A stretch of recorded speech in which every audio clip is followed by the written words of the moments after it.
Hello दोस्तों, welcome to Chetna classes. Learn Marathi with easy explanation in Hindi. आप सीखने जा रहे हैं मराठी सुलभ भारती इयत्ता 8वीं। तो आज का हमारा टॉपिक है सेकंड चैप्टर, मी चित्रकार कसा झालो। इसके लेखक हैं ल म कडू। इनका जन्म 1947 में हुआ था। प्रसिद्ध मराठी लेखक व चित्रकार, ये बहुत ही फेमस लेखक हैं और चित्रकार है। त्यांची बाल साहित्यांची सुमारे 30 पुस्तके प्रकाशित आहेत। लगभग 30 से भी ज्यादा उनकी बुक्स जो है बाल साहित्य यानी कि बच्चों के लिए लिखी हुई किताबें वो फेमस है। त्यांची झाड हे लहान मुलांसाठी असलेले द्विभाषिक पुस्तक, खारीचा वाटा हा कथा संग्रह, जॉर्ज कावर्ड हे चरित्र, रावीचा मोर हे बाल साहित्य इत्यादि पुस्तकें प्रसिद्ध आहेत। तो इससे आप समझ सकते हैं कि ये जो लेखक है वो हमेशा बच्चों के लिए ही स्टोरीज लिखा करते हैं। त्यांना 2017 खाली खारीचा वाटा या पुस्तकासाठी साहित्य अकादमीचा बाल साहित्य पुरस्कार व 2014 साली महाराष्ट्र शासनतर्फे उत्कृष्ट वाङ्मय निर्मितीचा साने गुरुजी पुरस्कार मिळालेला आहे। तो ऐसे कुछ अवार्ड्स भी इन्हें मिले हुए जो 2017 एंड 2014 में दिए गए हैं। शेवगाव अहमदनगर येथे जानेवारी 2018 मध्ये झालेला बालकुमार साहित्य संमेलनाचे अध्यक्षपद त्यांना भूषवले। अहमदनगर में एक बालकुमार साहित्य जो सम्मेलन हुआ था, एक मीटिंग हुई थी, इसमें ये एक अध्यक्ष तो चीफ गेस्ट के रूप में बुलाए गए थे। अब अपने इस लेखन में ये हमें क्या कहना चाहते हैं, चलिए देखते हैं। निसर्गाच्या सानिध्यात आपल्याला आपल्यातील उपजत कला शोधण्याचे अनेक मार्ग सापडतात, हे लेखकाने स्वानुभवातून या पाठात सांगितले आहे। तो आप यहाँ पे देख सकते हैं कि लेखक की ये खुद की स्टोरी है। उन्होंने अपने सेल्फ एक्सपीरियंस, स्वानुभव सेल्फ एक्सपीरियंस से इस चैप्टर में क्या कहा है कि निसर्ग, नेचर के साथ, नेचर के सानिध्य में, क्लोज टू द नेचर, जब हम नेचर के साथ होते हैं तो हमारे अंदर की आपल्यातील उपजत कला, हमारे अंदर का जो छुपा हुआ टैलेंट होता है उसे ढूंढने में हमें बहुत मदद मिलती है। यानी कि नेचर हमें अलग अलग रास्ते, मार्ग बताता है कि हम अपने अंदर की छुपी हुई कला को किस प्रकार से बाहर निकाल सकते हैं। तो ये उन्होंने अपने सेल्फ एक्सपीरियंस के थ्रू इस चैप्टर में बताया है। तो चलिए देखते हैं उनका क्या एक्सपीरियंस रहा है। लेखक कहते हैं, मी तुमच्या एवढा असताना जे अनुभवलं पाहिलं ते तुम्हाला सांगणार आहे। लेखक क्या बताना चाहते हैं कि जब वो आपकी एज में थे, यानी कि स्टैंडर्ड 7th के जो स्टूडेंट है, जिस एज में आप हैं, ठीक है, 12-13 ईयर्स की जो एज है, इस एज में जब वो थे तो उन्होंने जो एक्सपीरियंस किया इसी को उन्होंने यहाँ पर बताया है। प्रथम निसर्ग, पहले निसर्ग की बात करते हैं। आपण निसर्गाला कधीही विसरून चालणार नाही। हम निसर्ग को भूल जाएं, ठीक है, तो भूल कर चलेगा नहीं, इस प्रकार से वो कहते हैं। क्यों? त्यांचा विरोधात न जाता मर्जीत राहणे केव्हाही आपल्या फायद्याचे आहे। क्या? उसके विरोध में न जाके, नेचर के खिलाफ न जाकर, नेचर की मर्जी, जैसा नेचर चाहता है उस प्रकार से अगर हम रहें तो ये हमारे लिए फायदेमंद होगा। निसर्गातून आपलं पालन पोषण होतो। क्यों? क्योंकि प्रकृति ही हमारा पालन पोषण, हमारा नरिशमेंट करती है आणि निसर्गच आपल्याला नाना कला शिकवते। नाना, डिफरेंट टाइप्स ऑफ। तो नाना जो है यानी कि निसर्ग ही हमें अलग अलग प्रकार की कलाएं सिखाता है। निसर्ग ढूंढाड़त रहा, निसर्ग को हमेशा ढूंढते रहिए, एक्सप्लोर करते रहिए। जैसे हम इंटरनेट पे आज बहुत कुछ एक्सप्लोर करते रहते हैं ना, वैसे ही लेखक कहते हैं कि आप नेचर में, प्रकृति में बहुत सारी चीजों को एक्सप्लोर करिए, जिससे क्या होगा, तुम्हाला सर्जनाचा वाटा, यानी कि आपके अंदर क्रिएटिविटी, सर्जन, क्रिएटिविटी आ जाएगी। वो भी कैसे? आपसुक, अपने आप, ऑटोमेटिकली अगर आप नेचर के साथ रहते हैं, नेचर को एक्सप्लोर करते हैं तो आपके अंदर क्रिएटिविटी ऑटोमेटिकली आ जाएगी, ऐसा लेखक कहते हैं। आता तुम्हाला माझीच गोष्ट सांगतो। लेखक कहते हैं अब मैं आपको अपनी ही कहानी सुनाता हूं। माझा प्राथमिक शिक्षण एका लहानशा खेड्यात झाला. मेरी प्राइमरी एजुकेशन, प्राथमिक शिक्षण एक छोटे से खेड्या यानी कि बहुत ही पिछड़े गांव में हुई. माझा खेड अतिशय निसर्गरम्य, पिछड़ा गांव यानी कि जहां डेवलपमेंट नहीं हुआ है. डेवलपमेंट नहीं हुआ है मतलब क्या, वो पूरी तरह से नेचर से घिरा हुआ है. तो नेचर रम्य आणि सुसंस्कृत, और वहां पे अभी तक कल्चर बिगड़ा नहीं है, क्योंकि डेवलपमेंट के नाम पर हम नेचर और कल्चर दोनों की ही बलि चढ़ा देते हैं. तो ये तो एक गांव है जहां पर नेचर भी है और कल्चर भी है. घनदाट जंगल और बहुत ही घना यानी कि डेंस फॉरेस्ट भी है. दुथड़ी भरून वाहनारी नदी, और दुथड़ी यानी कि ओवरफ्लो हो रहा है, पूरी तरह से लबालब भरकर बहने वाली नदी.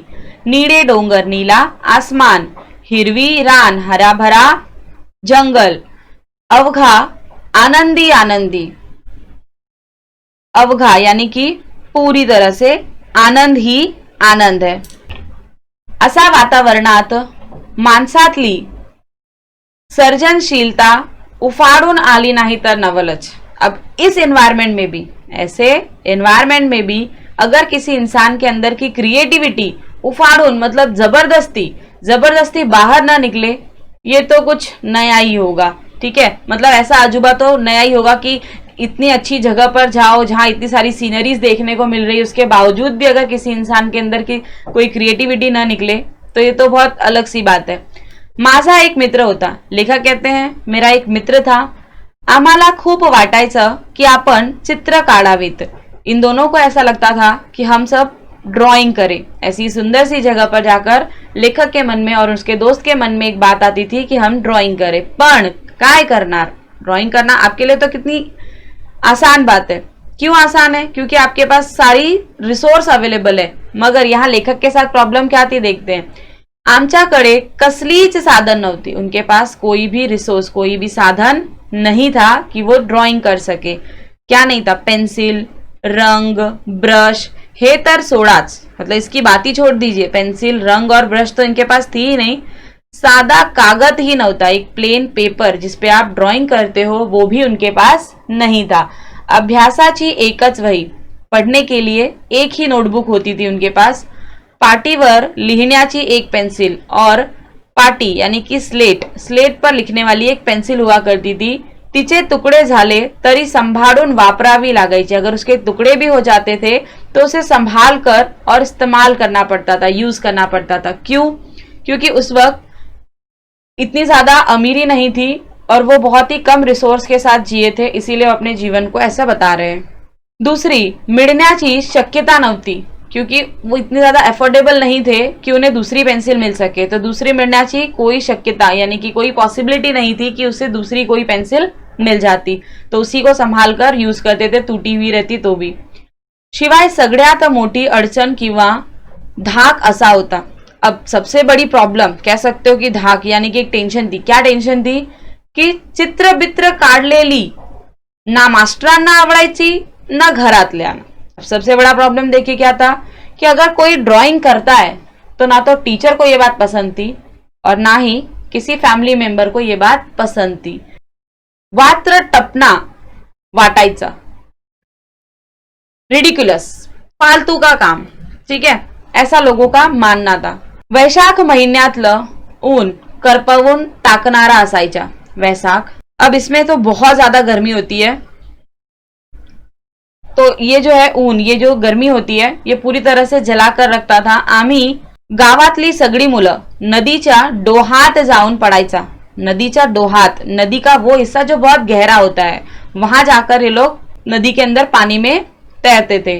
अंगात गारवा भरला, गारवा जब पूरी बॉडी कूल हो जाती थी, गारवा यानी कि ठंडा, पूरी बॉडी जब कूल हो जाती थी कि पुन्हा काठावर येऊन बसायचा. फिर किनारे पर, नदी के किनारे आकर बैठते थे. काठा लगत खूप खड़क होते. नदी के किनारे बहुत सारे खड़क यानी कि पत्थर, दगड पत्थर थे.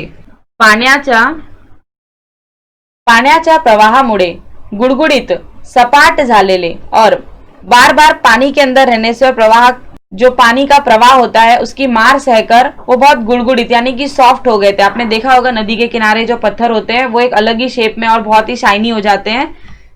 गोल से हो जाते हैं, सपाट झालेले मतलब उसमें कोई भी नोक वगैरह नहीं रह जाता है, प्लेन हो जाता है वो। लांब रुंद पसरलेले, बहुत दूरी तक ऐसा सपाट सा जो है पत्थर वगैरह फैला हुआ था। आम्हाला तिथंच आमचा कॅनव्हास सापडला। इन बच्चों को उसी पत्थर पे उनका कैनवास दिखाई दिया, क्योंकि उनको तो सिंपल पेपर भी अवेलेबल नहीं था, तो कैनवास तो बहुत दूर की बात है। तो उन्होंने उसी पत्थर पे अपना कैनवास बना लिया, यानी कि उस पत्थर के ऊपर ही ड्राइंग करने का सोचा।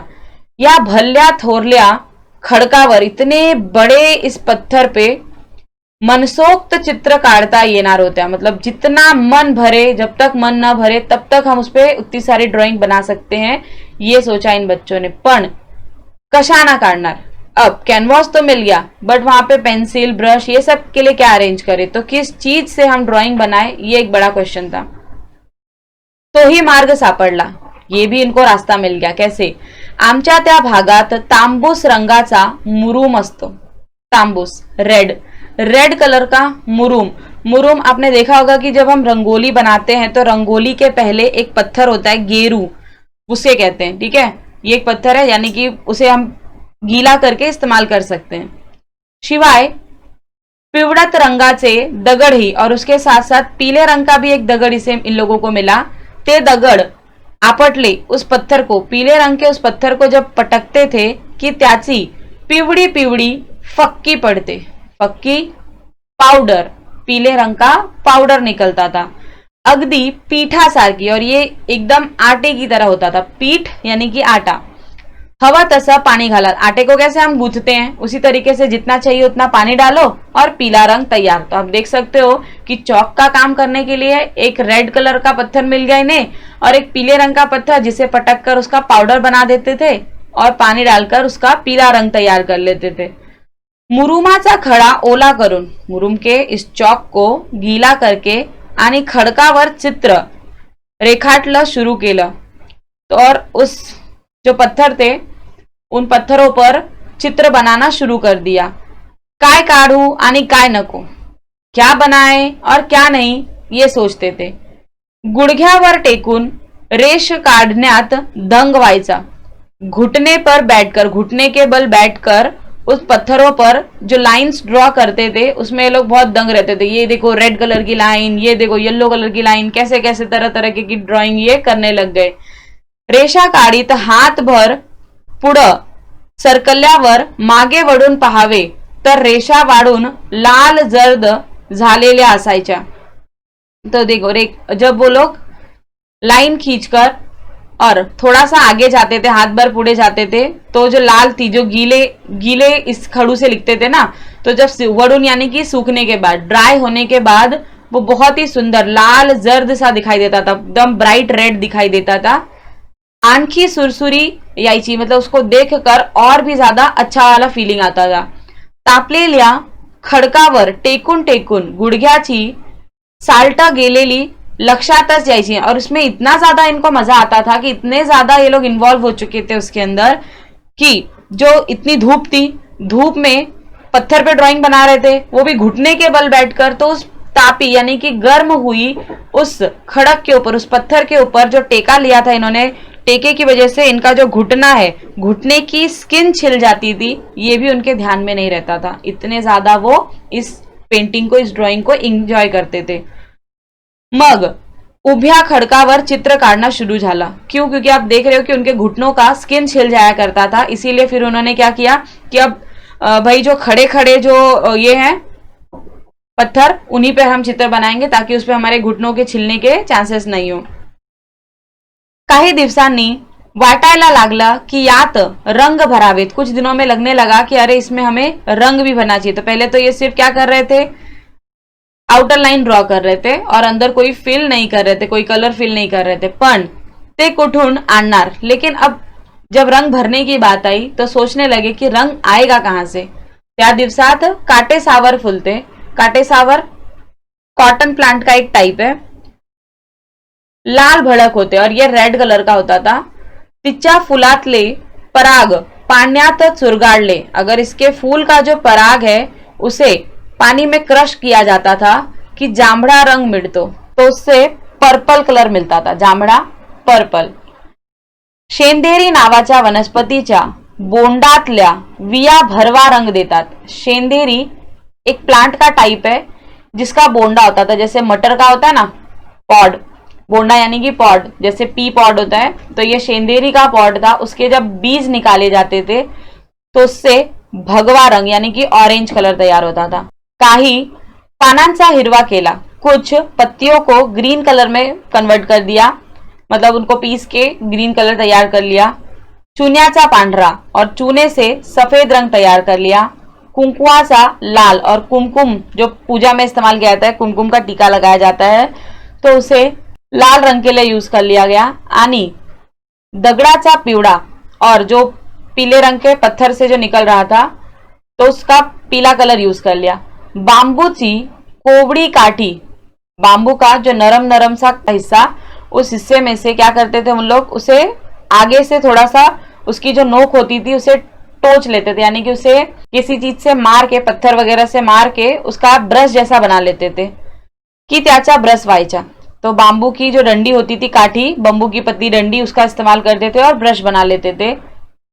तहान भूक हरपून आम्ही दगडावरची चित्र रंगवत बसायचो.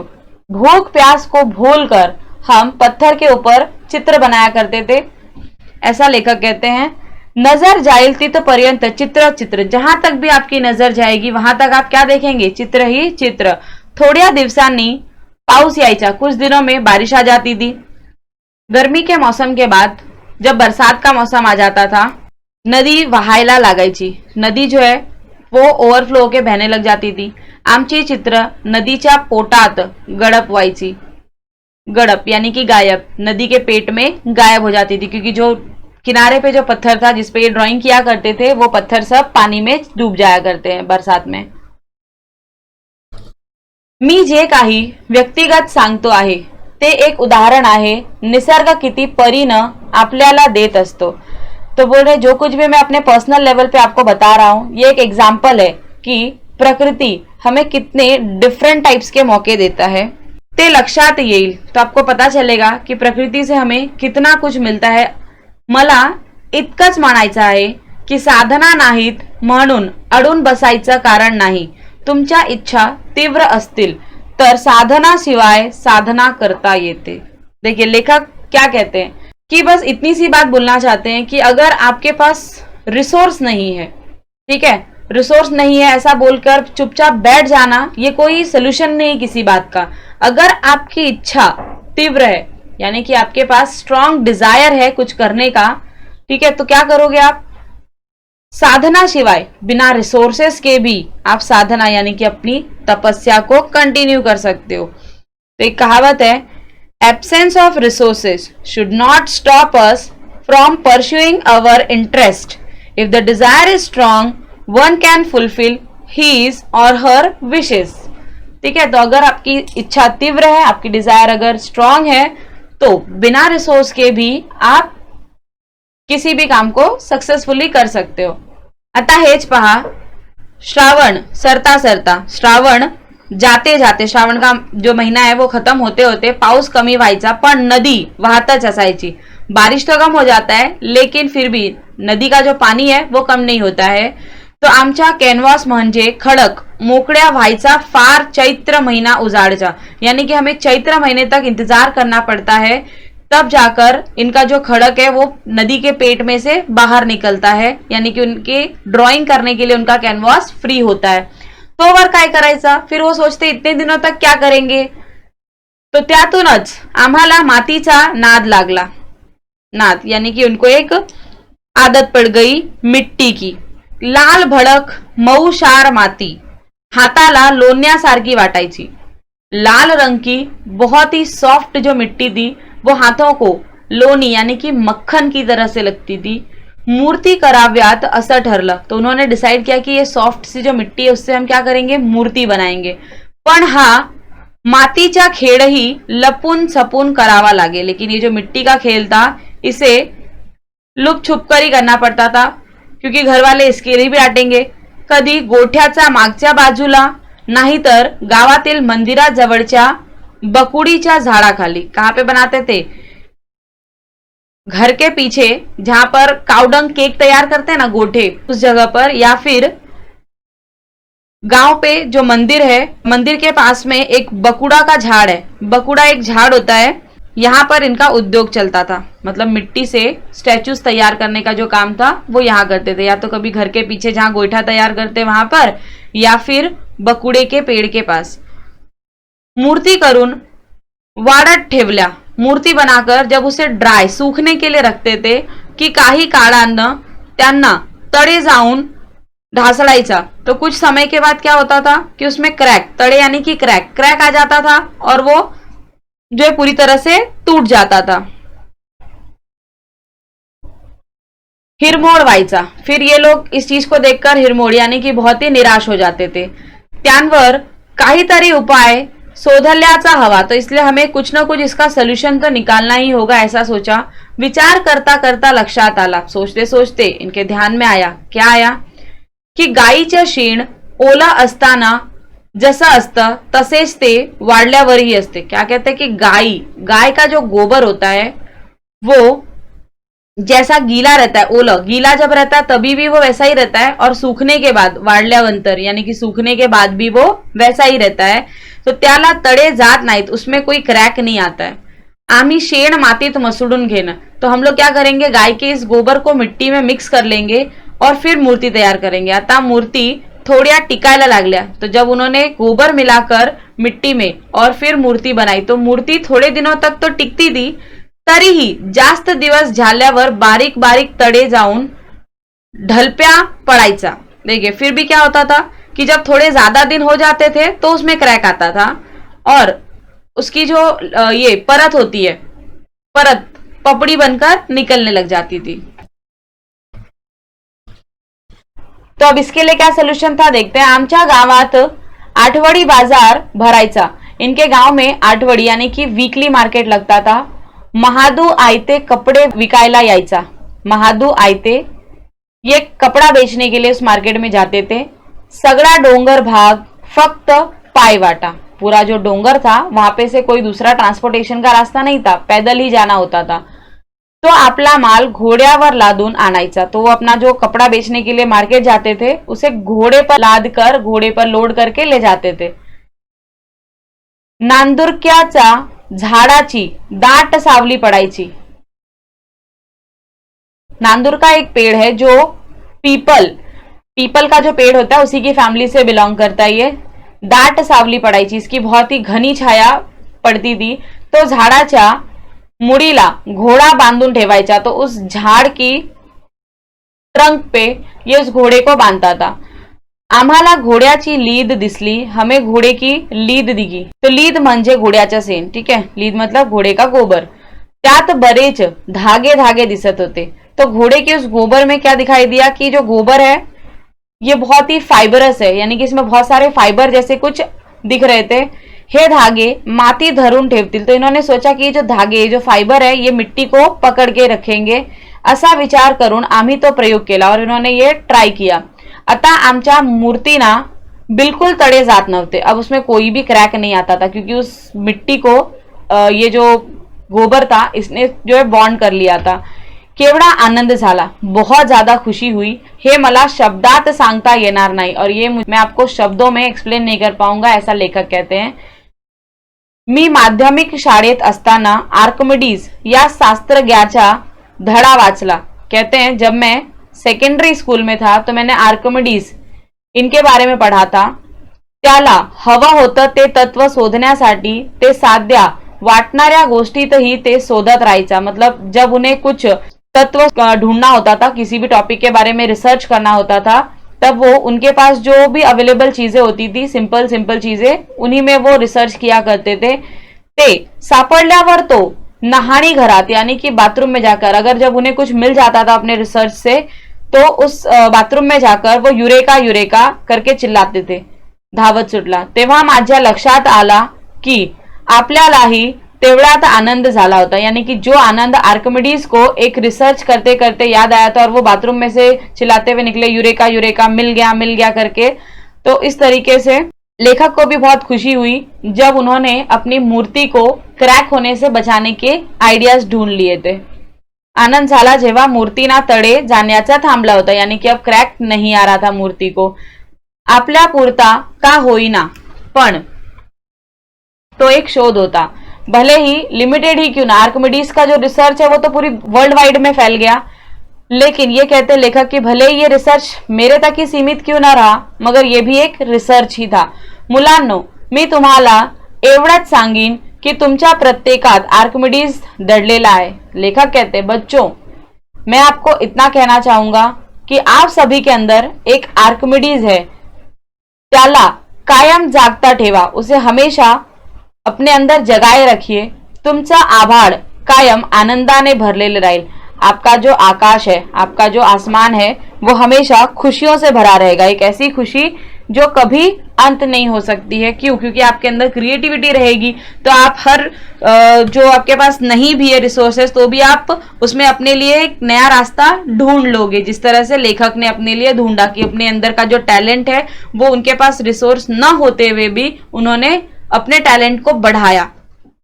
अगर आपको यह वीडियो अच्छी लगी है और आप इस चैनल पर नए हैं तो आज ही सब्सक्राइब करें आपका अपना चेतना क्लासेस यूट्यूब चैनल, और आने वाली सभी वीडियो लेक्चर्स की नोटिफिकेशन सबसे पहले पाने के लिए बेल आइकन जरूर दबाएं। वीडियो को लाइक एंड शेयर जरूर करें, और हाँ, कमेंट करना ना भूलें, क्योंकि आपके कमेंट्स ही हमारा मोटिवेशन है। तो चलिए मिलते हैं नेक्स्ट वीडियो में।